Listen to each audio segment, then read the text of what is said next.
Искать кое-что в интернете теперь запрещено.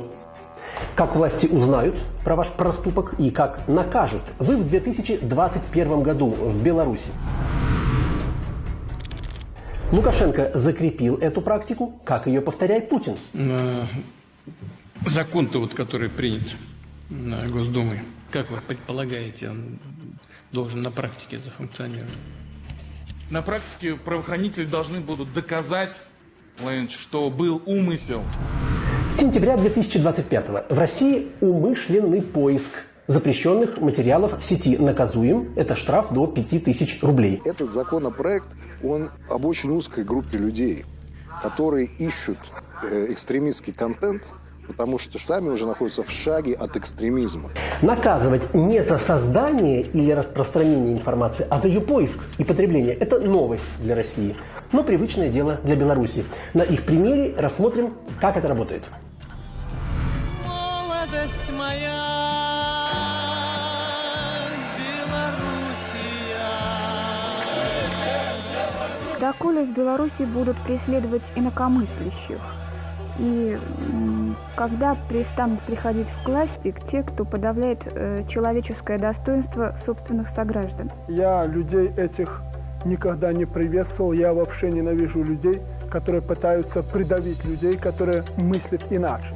Белорусская запрещенка. Республиканский список экстремистских материалов заведен в 2008 году. Первая строчка там – это про то, что не в интернете даже, а на дисках CDR. Сейчас такое не посмотришь, компьютер с драйвером для дисков еще надо найти. Первые гиперссылки 2015 год. Поначалу это материалы про Гитлера, скинхедов, исламистов.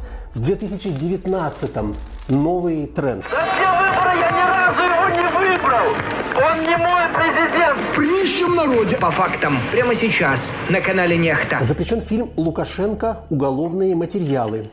А когда в стране готовились к президентским выборам, антилукашенковские материалы стали главной темой запретов. Вот июль 2020-го запрещен видеофайл «Но пасаран, стоп таракан. Белорусы за перемены». Противно то, что в нашей стране вот такой вот президент. Массово запреты пошли с 2021 как раз года. Это 73-я страница списка. Понедельник дойдет до Лукашенки. Все. И за 4 года этот список вырос в 20 с лишним раз. Стал огроменным. Сейчас тут 1751 страница. Что опаснее, лайк, репост или подписка? Как находят нарушителей и как себя вести в такой системе? Я спросил белорусов, которые в теме. Один из них именно за это и отсидел.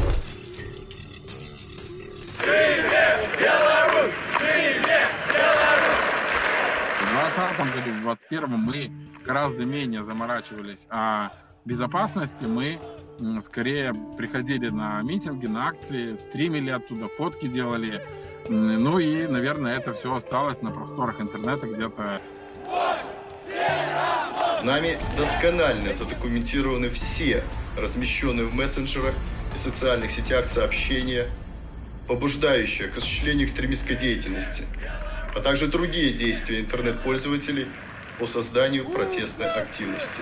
Помню еще до полномасштабной войны в разных регионах Беларуси к журналистам, к редакторам, да и просто к людям, которые были подписаны на средства массовой информации, начали приходить силовики.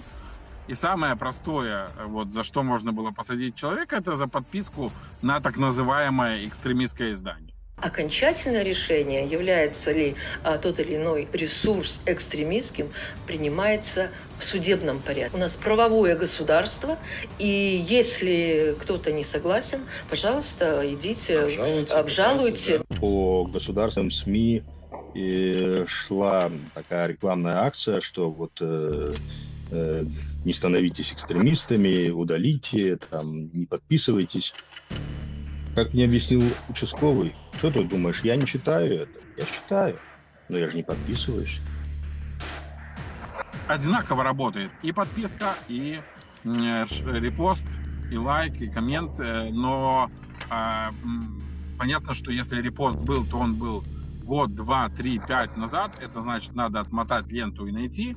А если ты подписан на какое-то медиа, в твоих списке твоих подписок, скорее всего, что оно будет. Нарушая правила в сети, ответ придется держать в реальности. Речь идет о подписках на экстремистские чаты и хранении запрещенного контента на своем устройстве. Получается не репост, не лайк, а подписка. То есть максимально пассивное отношение. Даже не факт, что читаешь, да, если подписан просто. Это самый опасный случай. И это как раз напоминает российское нововведение про поиск экстремистских материалов. Ведь искал и даже нашел, не значит прочел.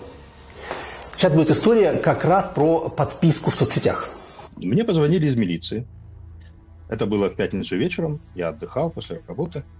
Говорят, что-то мы вас не можем найти по месту прописки. Я говорю, я с приятелями отдыхаю, здесь вот разговариваю. А где вы находитесь? Я говорю, там-то, там-то. А мы сейчас подъедем. Он подъехал, и первое, что они спросили, у вас телефон с собой? Я говорю, я же с вами как-то разговаривал. Дайте посмотрим. А как его разблокировать? Вот так и так. И дальше они подключают какие-то свои устройства, какие-то программы, боты устанавливают, которые потрошит содержимое телефона вдоль и поперек, выискивая, что им нужно, то оно выискивает.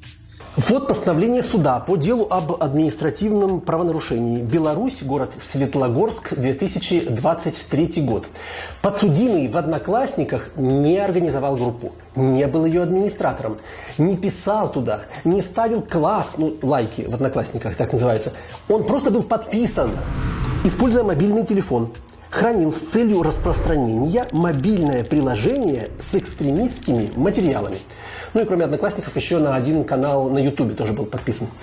Задержали его в пятницу. На выходных он за решеткой ждал суда. И в понедельник получил срок за распространение экстремистских материалов. 1 неделю отсидел. Речь шла о том, что я оказался подписан на группы. Как мне объяснила судья, так как у вас страница-то открытая, у вас много друзей, тех же самых одноклассников, друзей этих подписчиков, да, каждый из них мог заинтересоваться вашей страницей, зайти на нее, заинтересоваться вашими подписками. И таким образом, опосредованно, вы распространяете экстремистские материалы. Вот какая логика. Более того, выясняется, что даже если отменить подписки и удалить старые записи, это не гарантия, что пронесет. Тем более, что закон об экстремистах в Беларуси применяют и задним числом. Безусловно, люди давно почистили свои страницы, удалили оттуда информацию, но даже удаленные материалы с соцсетей, они по-прежнему сейчас ложатся в основу административных протоколов и судебных решений. Дата репоста определяющего значения для квалификации действий правонарушителя не имеет, и данные действия квалифицируются как хранение с целью распространения экстремистских материалов. Это герб погоня. Он связан с белорусскими землями уже более 7 столетий. О нем писал Максим Богданович и пел Мулявин. Привозят в суд, показывают, твоя фотография с 2014 года с гербом погоня. Это белорусский исторический герб, который сейчас власти считают также экстремистским. Человек говорит, что я эту фотографию давным-давно удалил, ее нету. Но в милиции существует, скриншот, и дальше уже судья принимает решение, что, если факт публикации был, значит, человек виноват, и он попадает за решетку на сутки в данном случае. Я выражаю глубокую благодарность действующей власти Республики Беларусь за сохранение мира и порядка в стране. Только за нашу власть, за Лукашенко. После таких историй даже руки опускаются. Что делать? Во-первых, все-таки в Беларуси делают то, что можно. То есть не махнуть рукой, а все-таки сделать это. Не относиться к этому легкомысленно, как я. Когда меня второй раз задержали и второй раз проверили телефон, тот же самый участковый говорит: Григорьевич, ты что? После того, как люди первый раз у нас побывали, они чистят свои соцсети до такой степени, что оставляют фотографию, имя и фамилию. Все. Второй раз задержали. Поначалу даже согласишься с участковым: Григорьевич, ты что? С другой стороны, по-человечески очень понятно. Телефон просканировали, нашли запрещенку, наказали, отсидел, все, проехали. Что с этим возиться-то не хочется. И тут еще один вопрос, конечно. А что к нему привязались?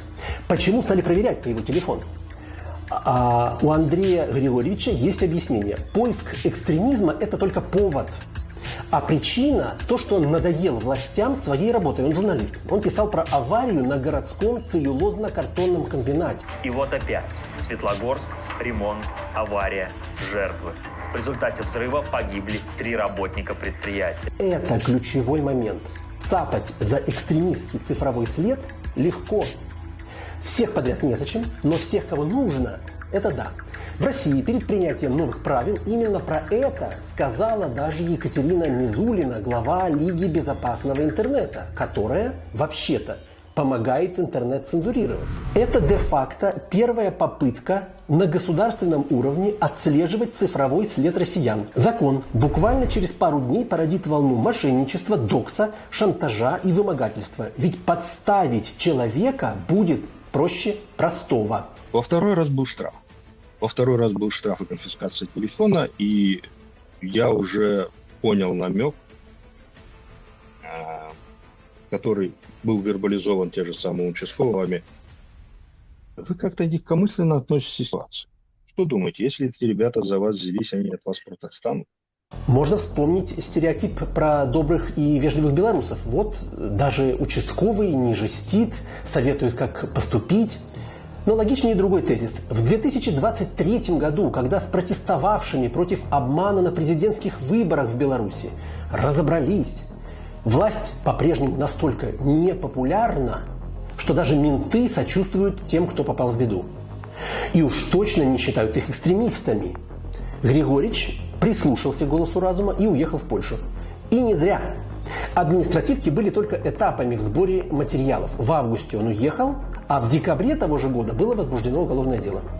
Я, честно говоря, не особо верю в эффективность стопроцентной проверки своего гаджета и своих соцсетей. Все равно, как бы, там все остается, какой-то цифровой след есть, особенно в условиях вот такого масштабного признания экстремизмом материала, правда. Что ты думал завершить свою карьеру из-за того, что тебя там не признавали или у тебя... Меня признают постоянно. Я экстремистом признан, террористом. Меня, извините, я признан как никто другой. Поэтому, люди в Беларуси делятся на 2 типа, которые убрали какие-то видимые следы, а дальше продолжают жить как есть, понимая, что где-то у них, конечно, есть там, наверное, репост, но пока к ним не пришли физически, они насчет этого не заморачиваются. И второй категория, это когда люди просто уходят из соцсети, удаляют аккаунт. После удаления аккаунта, наверное, лучше телефон поменять. Люди заводят новый аккаунт и там постят только котиков. Белорусскую практику наказания за пользование интернетом начинать с административных дел и переходить потом на уголовные многие считают перспективой и в России. Председатель Государственной Думы Володин, когда принимали этот закон, так и сказал. Это время не только вызовов, но и время военных действий. Понятно, что и решения принимаются адекватно этой ситуации. Посмотрим, как будет дальше. Посмотрим. Делитесь этим видео, подписывайтесь, ставьте лайки. Я понимаю, как это звучит в финале такой истории, но мы в списках не значимся, экстремистских. Есть грустная шутка про то, что жизнь Беларуси и России – это один и тот же хоррор-сериал, просто белорусы уже в следующем сезоне. И вопрос, который у меня остается для комментов, такой. Россия все еще отстает от Беларуси? У кого сейчас премьерные серии?